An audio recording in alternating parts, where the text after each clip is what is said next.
குறைக்குங்க. அது குரு பார்த்துச்சுன்னா வேற மாதிரி மாறும். சரி, ஓகே. இப்போ கடக லக்கணத்துக்கு நம்ம எல்லாம் பார்த்து வந்தாச்சு. அடுத்தது சிம்ம லக்கணம். சிம்ம லக்கணத்துக்கு லக்னாதிபதியான சூரியன். இப்பதான் நம்ம சிம்ம லக்கணத்துக்கே வந்திருக்கிறோம்.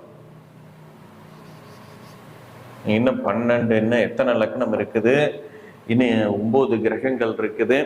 எவ்வளவு நேரத்துல முடிப்புனே தெரியலையே. 7:30 முடிக்கிற மாதிரி ஸ்பீடா போறேன். சரி, சிம்ம லக்னம். சிம்ம லக்னத்துக்கு லக்னத்திலேயே சூரியன் நிற்கிறது ரொம்ப ரொம்ப சிறப்பு. ஆட்சி பலத்தோட நிற்குது. சூரியன் திசை வந்ததுன்னா மிகப்பெரிய ராஜயோக திசை. வாழ்க்கையில பெரிய லெவல்ல அச்சீவ் பண்ணக்கூடியது. பேர் சொன்னா தெரிகிற அளவுக்கு அரசியல் செல்வாக்கு, அரசாங்கம், மரியாதை இது எல்லாம் கிடைக்கும் லக்னத்துல சூரியன் நிற்கும் போது. 2ஆம் வீட்டுல நின்னாலும் தப்பு ஒன்றும் கிடையாது, நல்ல விதமாகவே இருக்கும். அதுவும் நல்ல பொருளாதாரத்தை கொடுக்கக்கூடிய நல்ல யோகம்தான். 3ல நீசமாகுது, கொஞ்சம் சுமாருதான்.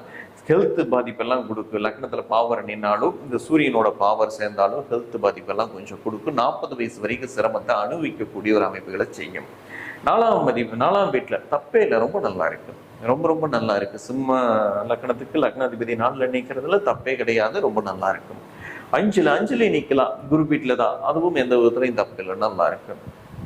6ஆம் இடம் லக்னாதிபதி எப்பவுமே 6ல மறையவே கூடாது. ஏதோ ஒரு ஹெல்த் பிரச்சனைகளை கொடுக்கும். அது சனி வீட்டுல. சனி கூடயே சேர்ந்துருச்சுன்னு வைங்களே, உடம்பு சரியில்லை, நோய், இப்படியே தான் லைஃப் போய்கிட்டே இருக்கு. ஏதோ ஒரு ஹெல்த் பிரச்சனையிலேயே தான் லைஃப் போகுது. இது கொஞ்சம் ரொம்ப சிக்கலான அமைப்பு.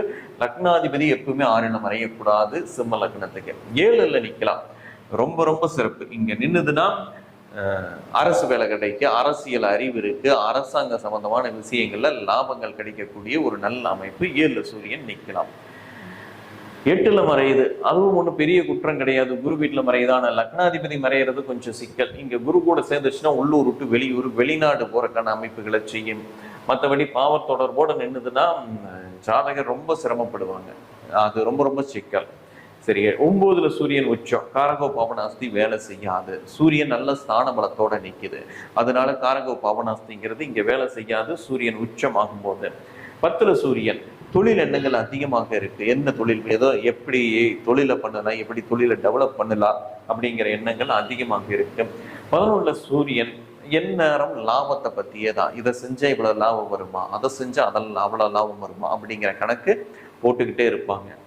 லக்னாதிபதி 12ல சூரியன் மறையும் போது தனக்கான செலவுகள் அதிகமாகும். ஏதோ ஒரு விரயங்கள், வேஸ்டா செலவு, வைத்திய செலவு, ஏதோ ஒண்ணு பண்ணிக்கிட்டே தான் இருப்பாங்க. வேஸ்டா சில விஷயங்கள் பண்ணக்கூடிய சூழல்கள் வரும். சரி, ஓகே. சிம்ம லக்னத்துக்கு பார்த்தாச்சு.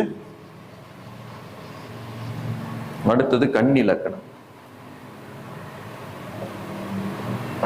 கன்னி லக்னம். கன்னி லக்னத்துக்கு விரையாதிபதி சூரியன். லக்னத்துல தன் மூலயமாக விரயம் வரும். 2ல நிற்கிறது. 2ல நீசமாகி நிற்கும் போது நல்லதுங்க. சில சமயங்கள் இங்கதான் நம்ம ஜோதிடத்துல புரிஞ்சுக்கிறதுல பெரிய விஷயமே இருக்குது. இது பெரிய கோடீஸ்வர அமைப்புகள் எல்லாமே செஞ்சிரு. 2ல சூரியன் நீசமாகும் போது விரையாதிபதி 2ல அங்க ஸ்தான பலத்தையும் இழந்து நிக்குது. அப்ப காசை செலவே பண்ண மாட்டாங்க.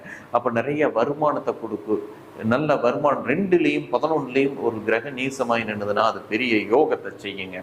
ஏதோ ஒரு டைம்ல அவங்கள கோடீஸ்வரன் ஆக்கும். 2, 11ல ஒரு நீச கிரகங்கள் நிற்கும் போது அந்த ஜாதகரை கோடீஸ்வரர் ஆக்கும். அந்த மாதிரி அமைப்புகள் எல்லாம் இங்க கன்னி லக்னத்துக்கு 2ல சூரியன் என்ன பண்ணும்?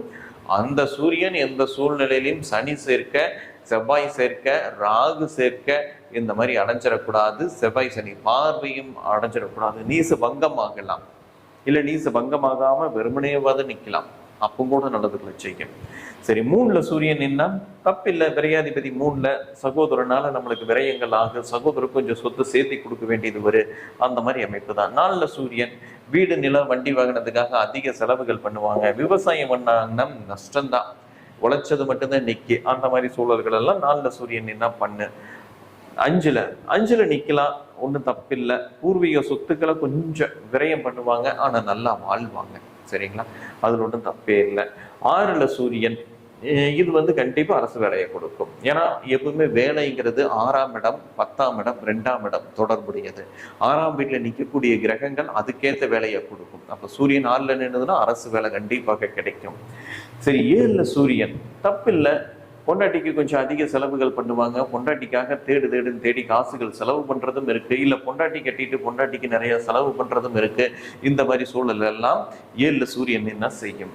சரி, 8ல சூரியன் உச்சம். தப்பில்லை, நல்லா தாங்க இருக்கு. உள்ளூர் விட்டு வெளியூர் வெளி மாநிலம் எல்லாம் கொண்டுட்டு போகும்.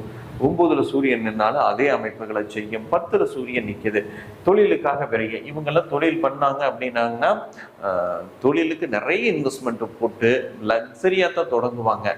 எதுலையும் பாரபட்சமெல்லாம் பார்க்க மாட்டாங்க. என்னென்ன பண்ணணுமோ அது அத்தனையும் செலவுகள் பண்ணி பண்ணுவாங்க. செலவுகள் தான் அதிகமாக தொழிலுக்கு, வருமானங்கிறது குறைஞ்சிடும். ஏன்னா விரையாதிபதி தான் 10ல. இவங்க என்ன பண்ணணும்னா இந்த மாதிரி ஆட்கள் சம்பாதிக்கிற காசை பூரா தொழிலையே போட்டுட்டு போகணும். சூரியன் திசை நடக்குது, ஒரு பிரான்ச் ஆரம்பிச்சு ஒரு ஹோட்டல் ஆரம்பிக்கிறாங்க, ஓரளவுக்கு ஒரு லாபம் வருது. அந்த லாபத்தை எடுத்துட்டு போகாம இன்னொரு கடை போடுறது, அதுக்கு செலவு பண்ணி அதுக்கு ஆள் போடுறது, அப்போ அதுல இருந்தும் ஒரு வருமானம் வருது. உடனே இன்னொரு கடை, இப்படியே பிரான்ச்சா ஓபன் பண்ணிக்கிட்டே போனாங்கன்னா சூரியன் திசை முடிஞ்சிரு. அதுக்கப்புறம் சந்திரன் திசையில பணத்தை எடுத்துடலாம். அந்த மாதிரி 12ஆம் அதிபதி நம்மளுக்கு 10ல நிற்கும் போது தொழிலுக்கு செலவு பண்ணிக்கிட்டே இருக்கணும். தொழில் டெவலப் ஆகிற வரைக்கும் எவ்வளவு டெவலப் பண்ண முடியுமோ அவ்வளவு டெவலப் பண்ணிக்கணும். அந்த திசை முடிஞ்சதுக்கு அப்புறம் நீங்க அதை எல்லாத்தையும் ஒரே அடியில ரிட்டர்னா எடுத்துட்டே இருக்கலாம்.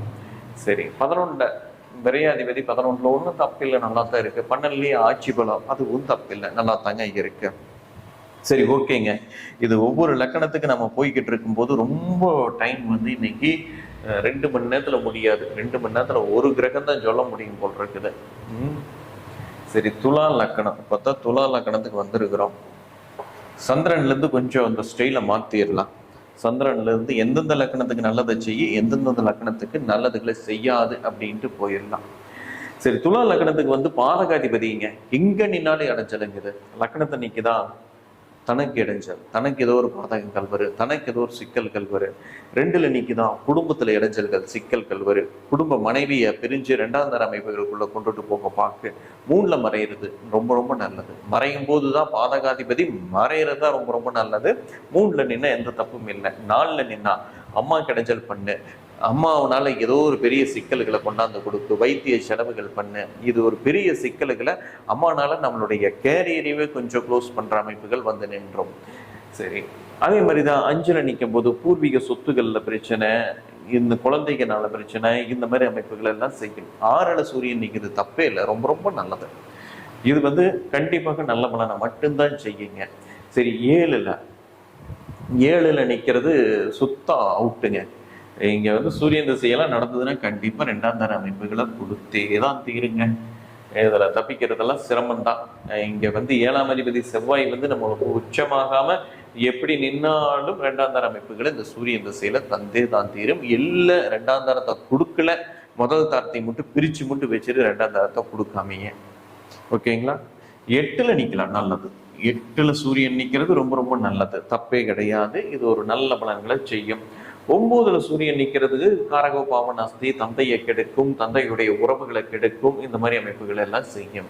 10ல சூரியன் திக்பலம், ரொம்ப ரொம்ப நல்லது. தொழில ஒரு நல்ல பாதகாதிபதி 10ல நிக்கலாம். எந்த ஒரு கிரகம் 10, 11ல நிக்கலாங்க, தப்பு கிடையாது. 11ல நிக்குது, 11ல நின்னாலும் தப்பு கிடையாது. ஆனாலும் குடும்ப வாழ்க்கையில சிக்கல்களை கொடுத்து 2ஆம் தர அமைப்புகளுக்கு அது கொண்டுட்டு போகும். 12ல மறையுது, ரொம்ப ரொம்ப நல்லது, தப்பே இல்லை, எல்லா விதத்திலையும் சிறப்பு தான். சரி, ஓகேங்க. அடுத்தது விருச்சிக லக்கணம். விருச்சிக லக்கணத்துக்கு 10ஆம் அதிபதி சூரியன் லக்கணத்தில் நிக்கிறது நல்லது, 2ல நிக்கிறது நல்லது, 3ல நிக்கிறது அவ்வளவு சிறப்பு கிடையாது, 4ல நிக்கிறது ரொம்ப